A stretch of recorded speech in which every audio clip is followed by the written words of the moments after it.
All right. Good Thursday afternoon, everybody. This is Nick with Illinois Storm Chasers and Storm Science.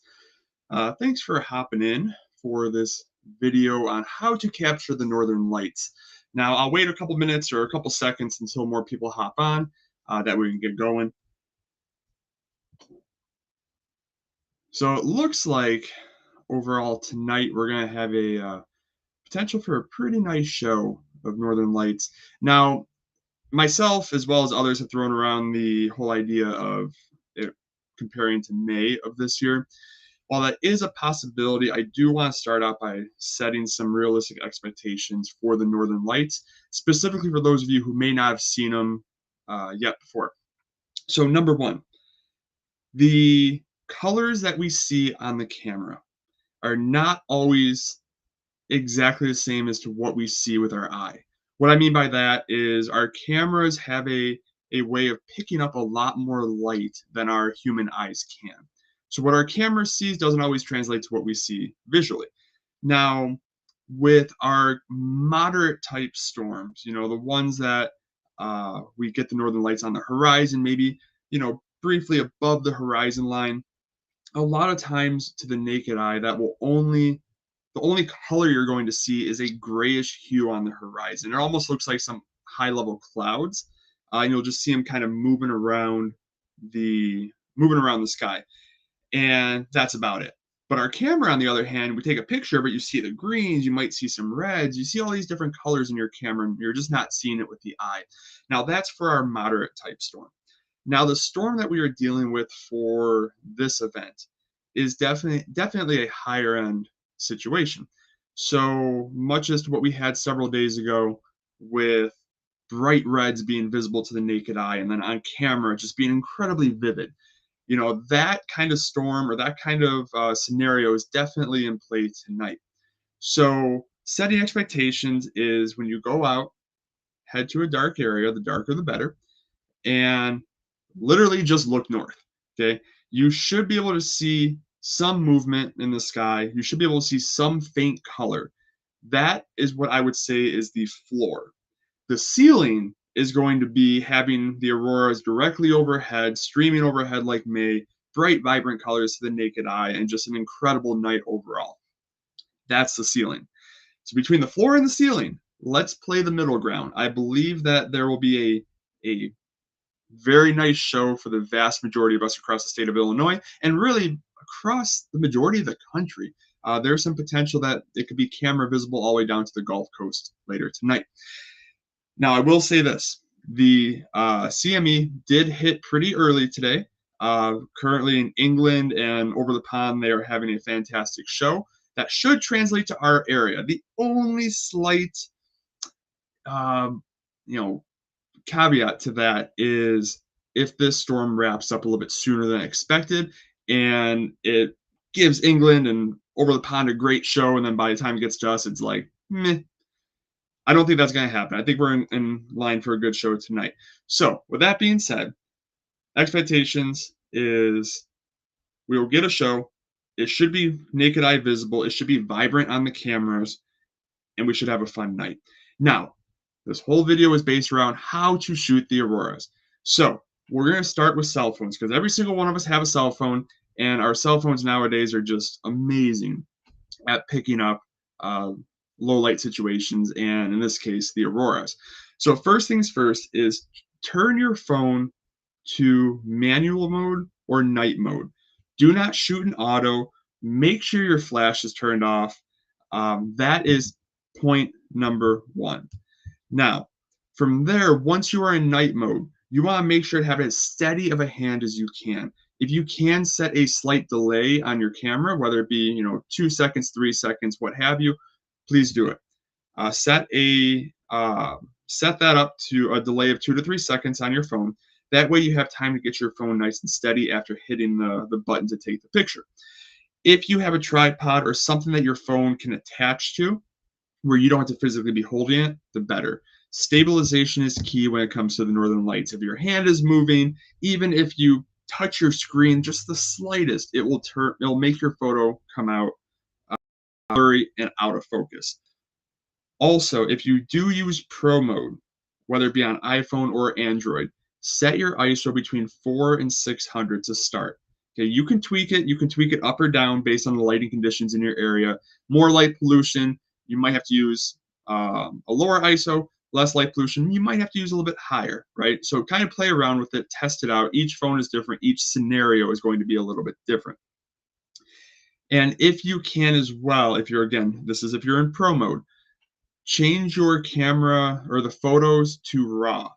RAW is going to give you the most ability to take in the entire scene and also be able to edit it effectively. If you just use the traditional whatever it shoots in, it will still work, but it won't give you much room to be able to maybe bring up the color a little bit or bring down the brightness, whatever you need to do to adjust it in post processing.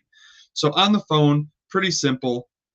Take it off of auto, take your flash off, go to night mode, which if you're in night mode, it kind of does everything for you.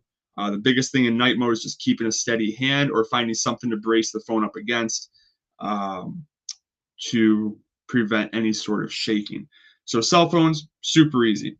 Now, throughout this video, before I kind of get into the, if you have a DSLR, if you guys have questions about the Northern Lights, how to shoot them, what to expect, throw them in the comments, and I will pull them up some way. I have to pull them up, but I'll pull them up and we'll do a little Q&A session towards the end of this video.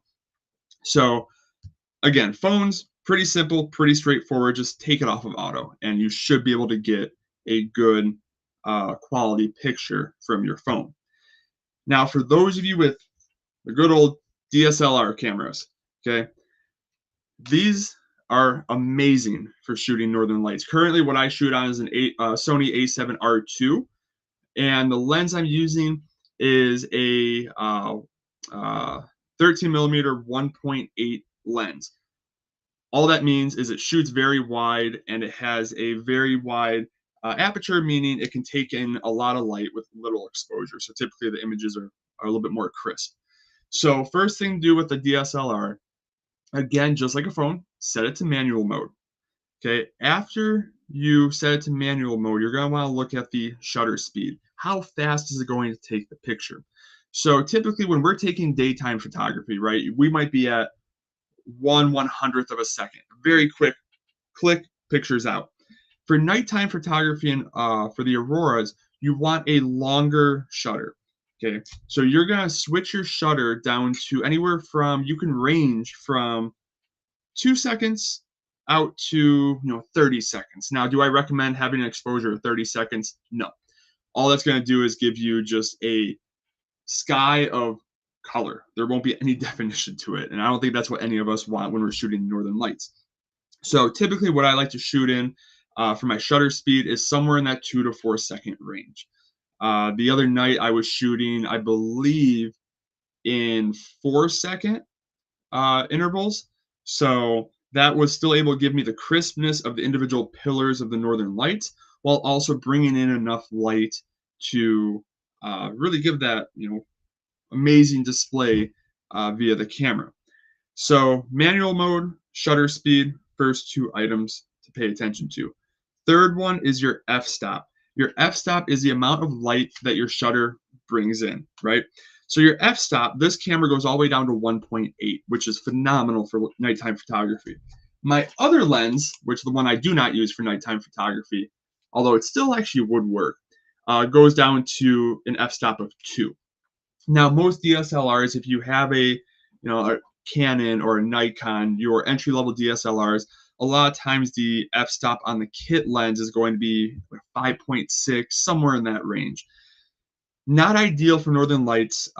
Your pictures might come out a little grainy, a little noisy, which can be fixed in post-processing to an extent, but the f-stop you want as low as you can get. So the f1.8, the f2, f2.4, any of those types of lenses will typically suffice for Northern Light photography. Now, for ISO, okay, I know I'm going through a lot of information, and again, in the comment section, throw your questions in there, and I can recap anything that I talk about. Okay, in terms of our ISO is important. ISO is going to, again, aid in the amount of light that gets through in your photo. ISO ranges vary wildly based on the camera. Sonys are notorious for being fantastic in low light and be able to shoot very high ISO rates with very little um, uh, noise and whatnot. So again, Nikon, Panasonic, Canon, any of those, they're all different. But typically for an ISO, you would want to stick in that 800 to 1200 range. That's my personal sweet spot for ISO. My camera, I've done Northern Light photography all the way up at 3600 ISO, and it started coming out pretty noisy, meaning that when you zoomed in, you can see all the individual pixels in the image, which does not make for a printable uh, photo. It's for posting. It doesn't make it. It's not all that great. You want to keep that ISO as low as you can while still giving you that that image that you would like after you take it of the Northern Lights. So ISO for me, 8 to 1200 is typically where I like to be. Again, based on your situation, it could be a little bit higher, it could be a little bit lower than that. So again, this everything I'm saying, it's very much a baseline. What I'm saying is not, hey, go out there with a lens at 1.8, shoot at 2 second at an ISO of 600, and it's all baseline. You're gonna have to play around with it again based on the conditions that you are in. So city or suburbs is going to be a different setting than open rural areas. Again, the light pollution around us versus no light pollution, it all plays a factor into how we can capture the Northern Lights. So those are the very baseline, settings that I typically like to do for nighttime aurora photography, is get as much light into that sensor as I can without blowing the image out, meaning colors just get desaturated and it looks gross, or creating too much noise in the photo where everything becomes pixely. So for me, I mean, tonight will be, I think, my 5th or 6th time this year shooting Northern Lights. So, every time I do it, me personally, I learn something new. I say, okay, let me test this out this time. Let me test a higher ISO. Let me test a different f-stop. It's all trial and error. But I'm hoping that this video will at least give you a good baseline of where to start. That way you can adjust from there. So let me hop over and see if I can get to the comments. Now, I really should have pulled this up prior to starting this live video, and it's something that completely skipped my mind. So bear with me.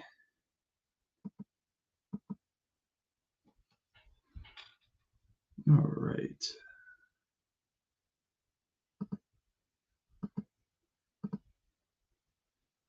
Oh, the other thing I didn't mention, and this is both for cell phone and camera. Please focus, do a manual focus. And typically it's going to be on a DSLR, it's going to be just about to infinity. The best way I can tell you to focus is with your camera, find a bright star in the sky and get that star in focus. If you get that star in focus, then you should be all set. If you have a DSLR, you can typically lock your focus ring so it doesn't move on you. That is another very important part. I think the first time I ever shot the Northern Lights, I forgot to focus, and I started looking at the pictures, and I'm like, okay, these are gonna be awesome. I'm so excited, and I put them on my computer, and I'm like, oh man, they're all out of focus, and you cannot fix that in post. So that's something you cannot fix in post processing. So don't make the same mistake I did. Okay, so I finally got to the comments section. So let me open this up a little bit more.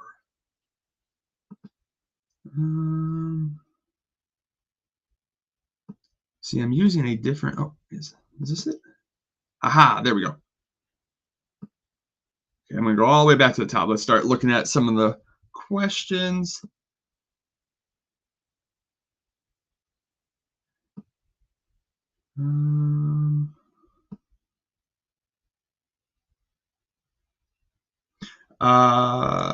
What time do I think they will be visible? As soon as it gets dark. This looks to be a longer event, so it's ongoing currently. If we had dark skies outside, we would be able to see what's going on right now.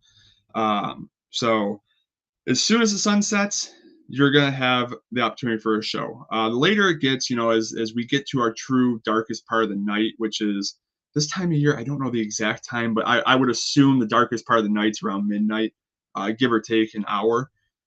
So that's gonna be our darkest sky, but you're going to be able to see it right after sunset. I see a lot of people asking about time. Again, just tonight. That's as good as we got in terms of timing. I heard after 9, but others said between 11 and 12. So again, once it gets dark, just head outside and start looking north. I wish iPhones had manual mode. Billy, I think iPhones, don't they have? I'm an Android user, so um, maybe the manual mode is through a third-party app, but you should still have night mode. So night mode, or there might be third-party apps for manual focus on the iPhone. This is why Android's better.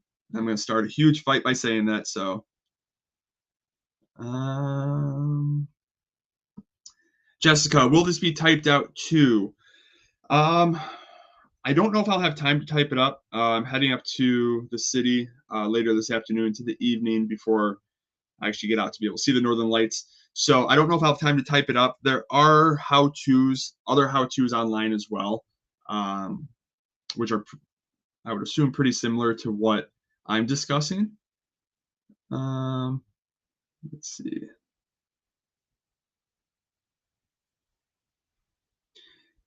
Yeah, in terms of writing stuff out, this is something that we can definitely work on.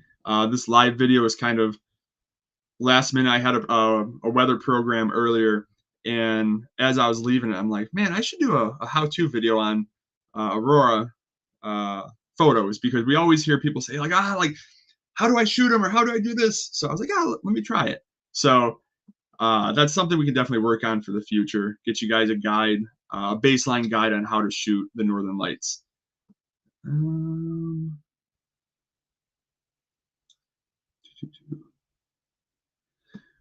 Barb, why do my pictures turn out grainy on my iPhone 15?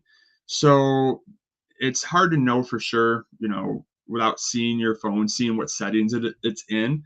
It very well might be if you're in auto and just, when you just go to your camera and you take a picture, it could just be struggling to get through the night scenery to actually give you a good image. So it's blowing up the ISO super, super high to bring in as much light, and that compromises the majority of the picture. But again, I would work in manual mode, or sorry, the night mode for iPhone, and just kind of play around with it and see what you get. I just saw a question and I scrolled past it. Where is it at? Kelly, how do I work around light pollution? I'm in a suburban area, but I want to get the best shot. So without driving to a dark area, there's no way to get away from the light pollution, right? If that's where you're going to plan on seeing them from, the best way to kind of work with it, I would say, is bring your ISO down a little bit. Your colors of the Northern Lights will be muted. Visually, you might not see them to the naked eye, or if you do, it's going to be very, very faint. Your camera should still pick it up. I've been seeing pictures from the UK, which their latitude in relation to us, it's well south of us, especially in terms of the geomagnetic latitude. So the UK, these places where they're getting pictures, heavy, heavy light pollution. Like I'm talking, near west side of Chicago type light pollution, and they're still getting in with the camera. So I would say, just set your ISO a little low. If you're using a phone, just set it on night mode and try to get your camera pointed above any sort of maybe street lights or anything that's near you that would mess with the photo. Get your camera view above that point and just test it. So I think with tonight's storm, you're still going to see them even in the city. I'm going to be in the city until about 9:30, 10 o'clock tonight, right in downtown Chicago. So I may very well just go out to the lakefront and look north and see if we can see them. There are times when you can see them in downtown Chicago. Let's see. For Android, would you suggest night mode versus pro mode?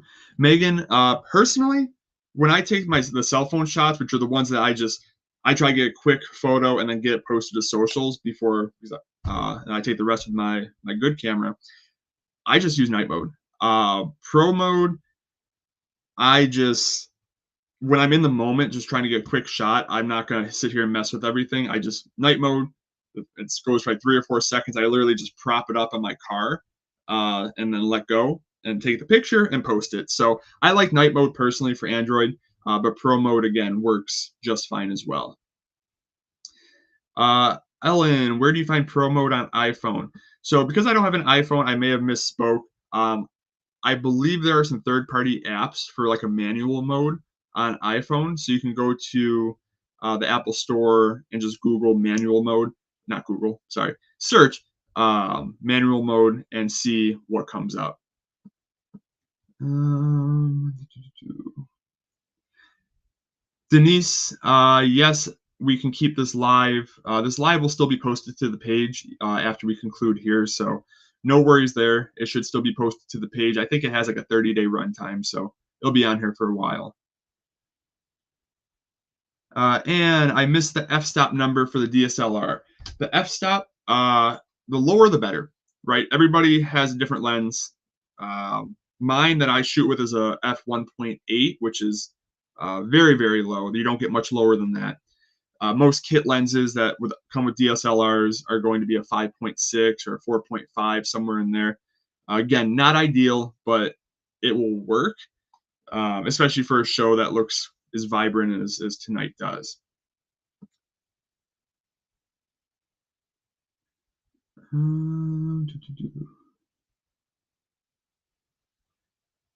Laura, yep, f-stop 2 or less is ideal. And again, so out in the country, higher ISO. You can try again. I was shooting, I think, at 1200 ISO, or no, I'm sorry, between 1000 and 1200 the other night. But I've shot as low as 400. But Sony cameras are notorious for being very good in low light. So don't take, exactly those numbers like gospel. They can vary definitely based on the camera.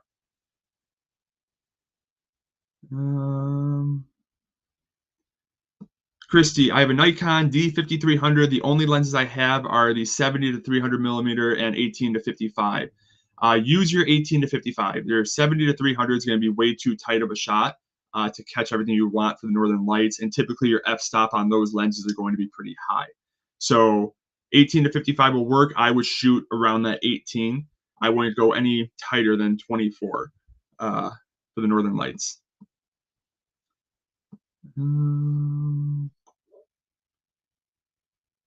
Yes, David, thank you.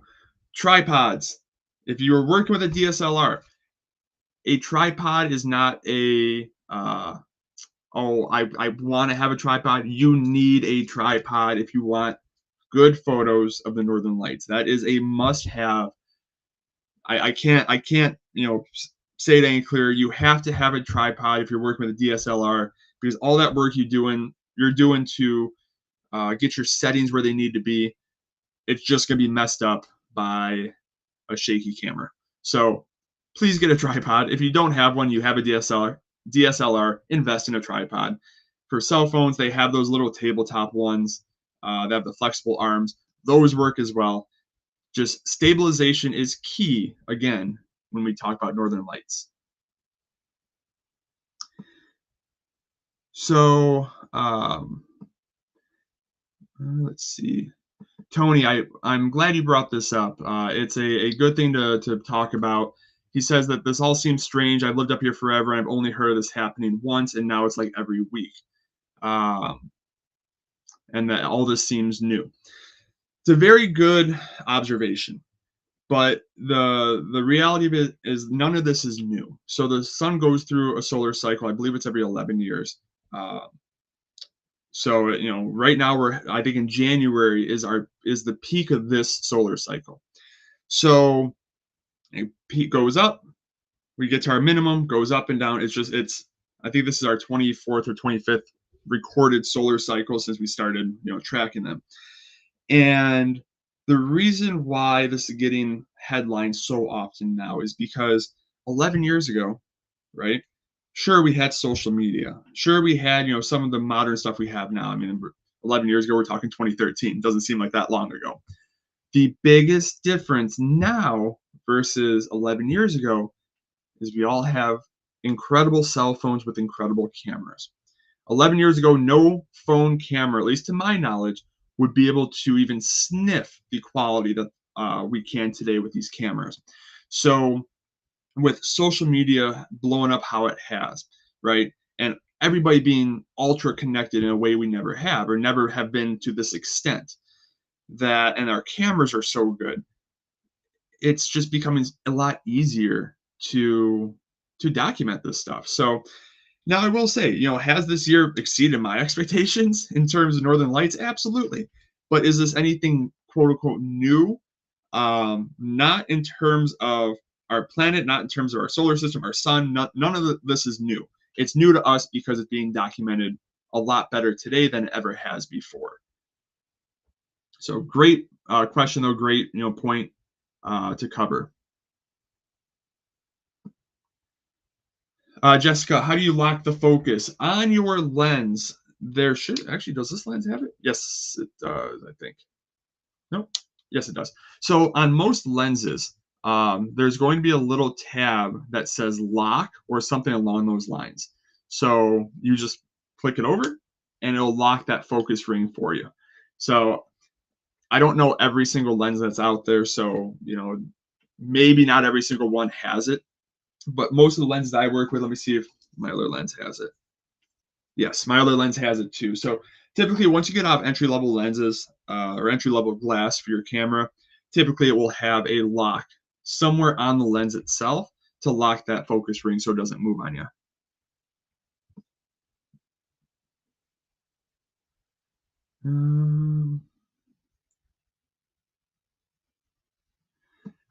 Jim, how do you set the focus in cell phone? Every phone is different for whatever reason. I feel like every model, even Android, they change it every new phone, and it's annoying as all heck. But I'm looking on my phone right now. There is a, I think it's in manual mode. Yeah, okay. So if you have an Android, I'm in it right now. If you go to manual mode, you set all your everything up. You can go to focus, and you can actually click the manual button, and there's a sliding scale where you can focus. So if you're doing it that way, focus again on a bright star in the sky, get that in focus, and you'll be set to go. You don't have to lock anything because it's a cell phone. There's no moving parts. Arriving late, Android phone photos will work.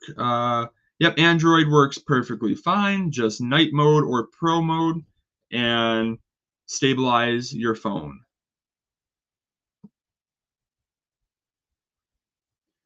Now, I'm sure as I'm reading through more comments, I'm sure Billy is going to make another post or several more posts throughout the evening with our potential. Again, just kind of a quick recap as I'm continuing to go through questions. A May level event is possible. It is not a guarantee. Space weather is something we know the least amount about. You think weathermen are bad about weather forecasting on our planet. Space weather is a whole new arena.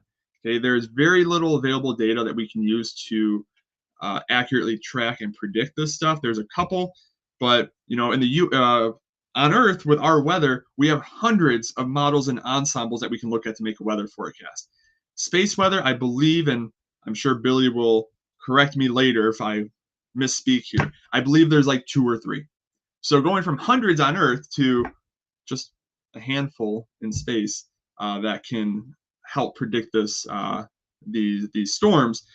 Our skill level just isn't where we would love it to be, but it's workable. It nailed the arrival time of today's CMEs, so that's a step in the right direction. But yeah, that's why we at ISC we always try to keep a more conservative approach when we talk about the Northern Lights because we know how fickle it can be. Now let's see. I see another comment. I just kind of scrolled past it, but talk about KP index. You always hear people say it's a KP of 7, KP of 8. KP indexes are probably one of the worst things to go by. It's basically showing you what the level was over the past 3 hours. It's not indicative of the near-term environment. So an app that I highly recommend all of you to download, and I'm not affiliated with them, so they're going to get some nice downloads and not have any idea where it came from. So it's going to be Space Weather Live. Look up that app. On that app, it shows you a whole plethora of different parameter space. So KP index, it will show you. Again, I don't pay much attention to the KP. It's not an accurate representation of what's actually ongoing. We look at solar wind, right? It'll tell you solar wind, the higher the better. It'll show you density, interplanetary magnetic field. Now I'm kind of getting into the weeds with all this other stuff, but it will show you a lot of different parameters, and you can actually click into them and see what they mean and see what the different numbers represent. So Space Weather Live, mobile app, great app to have, real-time data, and yeah, I use it all the time. All right, let's keep getting to the comments. Denise, what is the best ISO on a DSLR? It varies based on the manufacturer of camera. Again, my ISO range is typically 8 to 1200. There are times I go lower than that. There are times I go a little bit higher than that. And thank you for those of you who are answering some comments and answering people's questions. That definitely helps me out, and I appreciate it. Let's see. If you would be in Chicago, would you go to Evanston or Indiana? Personally, I would go to Indiana, but there's still a lot of light pollution. There's another website that will actually show you light pollution. I'll give you a big map, and I just Googled light pollution map, and I think the website is literally called Light Pollution Map. And you can just scroll around the map, and it will show you the level of light pollution in any area of the world.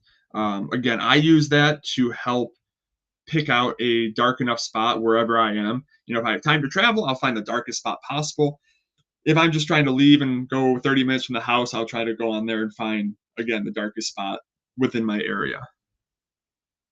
And again, that's just light pollution map. That's all I Google.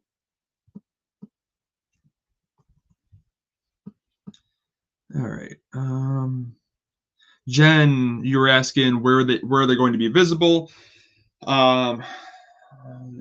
If they're going to be visible in the Illinois-Wisconsin line, yes. I believe, if this storm doesn't wrap up too early, I think there's going to be camera viewing all the way down to the Gulf Coast. So basically anywhere in the country, with the exception of, South Florida, I think has at least an outside chance of seeing them on the camera high on the horizon, or sorry, very low on the horizon. What time tonight? Again, tonight, anytime when it's dark.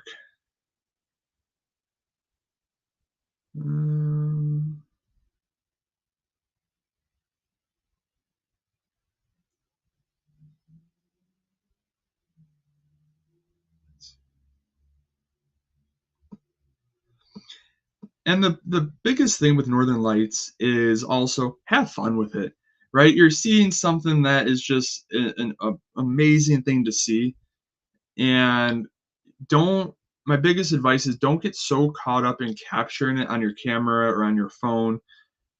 Take it in as well. If they're visible to the naked eye, take some time, enjoy it. Because as we get past the solar maximum, our chances are going to decrease substantially over the coming years. So, what we're going through this year is something we're probably not going to see again for another 10, 11 years. So when you're out there, please take time to enjoy it. Okay, so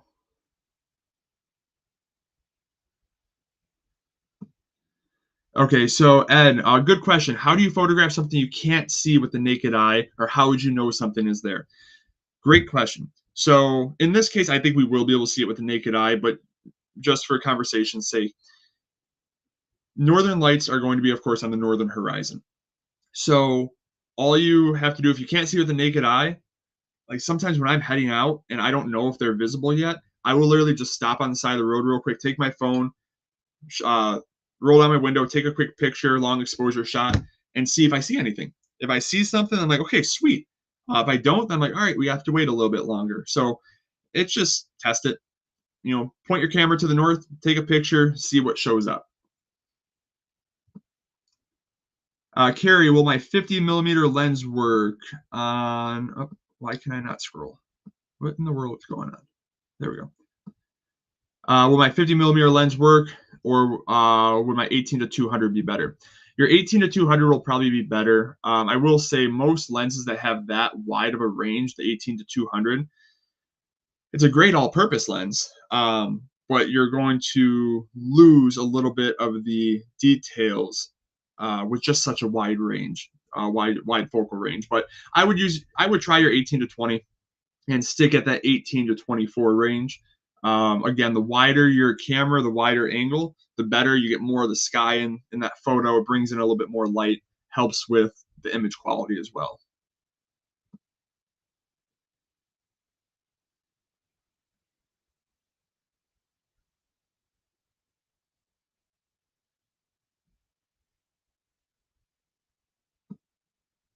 Yeah, Aaron, don't forget to factor in the moon. You might need to lower your ISO. Good point as well. Right now, I believe our moon, a few days ago, it was great because it was uh, just a tiny little sliver. It's in the first quarter, so the moon shouldn't be too terribly bright. It's not like what we had last month where it was a harvest moon and it drowned out all the northern lights. It's in the first quarter, so we should be okay on the moonlight. Now, the other thing is I'm continuing to scroll through. If you go out to a rural area and you're on the side of the road, please do everybody a favor and yourself for safety reasons. Please pull all the way off the road. When you have your lights off and it's completely dark, last thing you want is a motorist coming, not knowing that you're there, and ram into the back of you. So please pull all the way off the road. Be cognizant of the farmers that are inevitably around you. Um, that's their home. So only reason I'm saying that is because I've run into those issues before. And they may very well come up and be like, "Hey, what are you doing?" "Oh, I'm just taking pictures of Northern Lights." Invite them to, look at them with you, have some fun with it.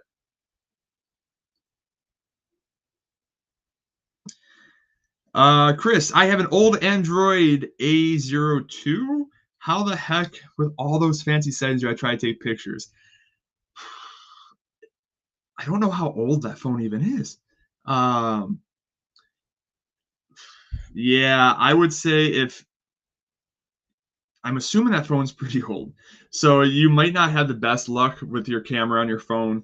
But again, all you can do is try. If that phone has a night mode, toss it in night mode and see what it gets you.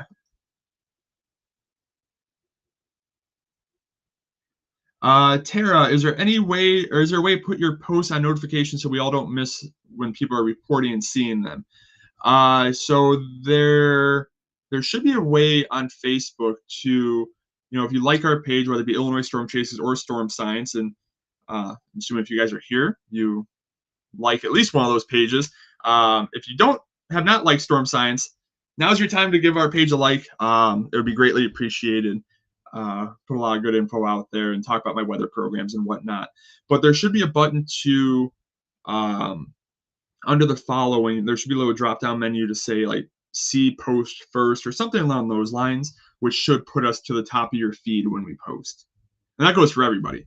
Unless Facebook was dumb and got rid of it, which Facebook's always changing stuff on us, but I won't go down that rabbit hole, especially because I'm streaming to Facebook right now and I don't want them to yell at me. All right.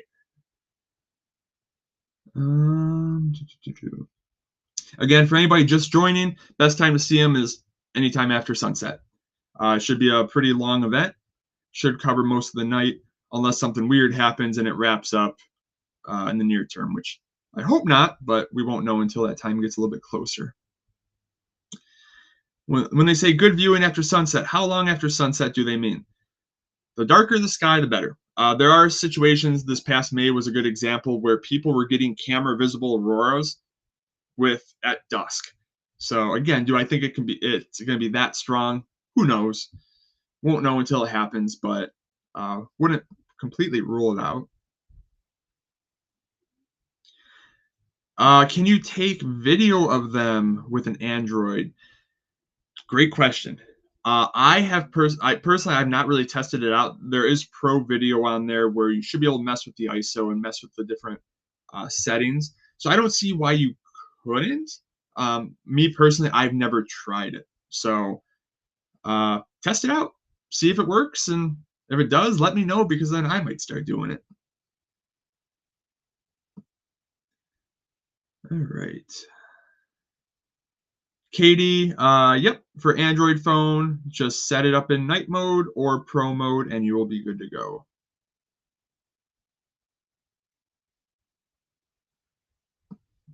Um, yes, Aaron, also good reminder that the auroras, while we say look north, the best of it could be to the northwest, it could be to the northeast, it can be overhead. So don't be so fixated. Don't find the North Star and be like, all right, northern lights are going to be right there. Look around. Okay, it could be from the western horizon all the way to the eastern horizon.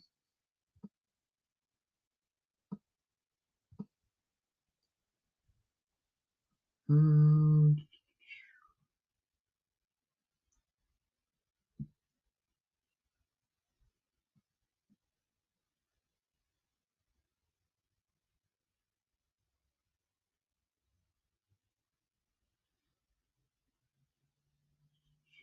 The first app I mentioned, I believe, was the let me get the exact name of it, Space Weather Live.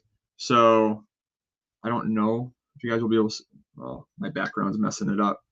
So Space Weather Live, that is going to be the best app that I have found for Android that has the most reliable information on it.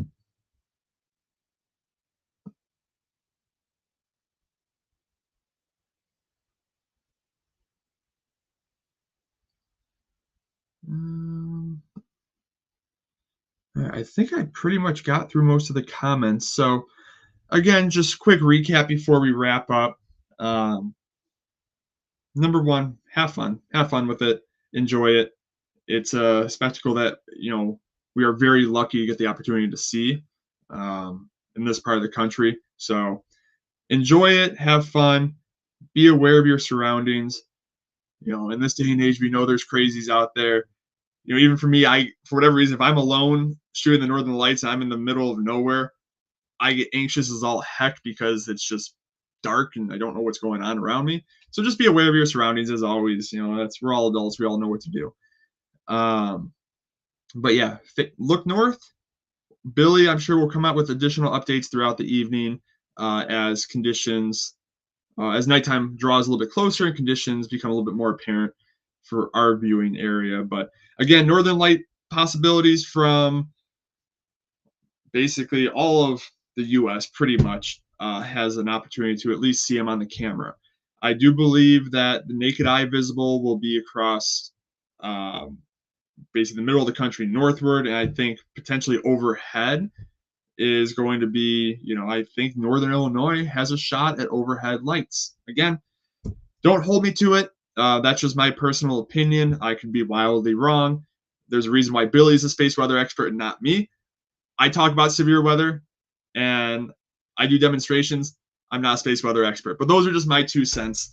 Um, but yeah, if you guys have any additional questions, I'll be keeping an eye on this comment section after the video is over, at least for a little bit until I have to drive up to the city. But again, happy hunting. Have a fun time. And thank you guys for tuning in. Again, if you haven't already, please, it would mean the world to me if you head over to my Storm Science page and drop us a like and follow us over there as well. And again, anybody who's watching on Storm Signs, same thing with Illinois Storm Chasers. If you don't follow Illinois Storm Chasers, give our page a like. It would be greatly appreciated. But again, thank you guys for tuning in. Enjoy your night, have fun, and we will